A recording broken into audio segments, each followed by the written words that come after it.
Kaya pala ganito ang naging resulta ng kapalaran ko. Kasi alam ng Diyos na kaya ko.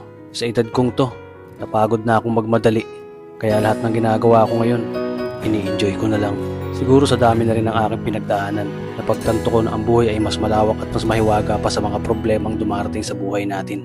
Tumatanda na tayo, baka sa kakahabol natin sa masagana at maayos na buhay, ay hindi na natin na-enjoy ang buhay.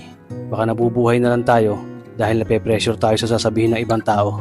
Marami na rin akong mga naging maling desisyon sa buhay, pero lahat yun nagsilbing aral sa akin at natuto ako sa mga pagkakamali ko. May mga taong sobra nating mamahalin at bibigyan ng halaga, pero ibabalik lang sa atin ay kabiguan at matinding trauma. Kaya wag nating lilingunin ng mga taong tulad nila dahil mas payapa kapag hindi ka na interesadong malaman pa kung anong pambalita sa kanila. At wag mong idepende ang sarili mo sa kahit kanino. Tandaan mo, kahit sarili mong anino, iiwan ka din nito kapag madilim na ang paligid mo. Kailangan natin matutunan na huwag ikumpara ang sarili natin sa iba dahil hindi natin laban ang laban nila. Karera mo to, hindi nila karera. Dahil ang buhay ay hindi naman nasusukat sa kung sino ang mayaman, kundi kung sino ang payapa. Kaya galingan mo lang palagi tol dahil napakaraming tao mapanghusga, dihilahin ka pababa. At lagi mo tong tatandaan na makakatanggap ka lang ng papuri mula sa kanila kapag patay ka na.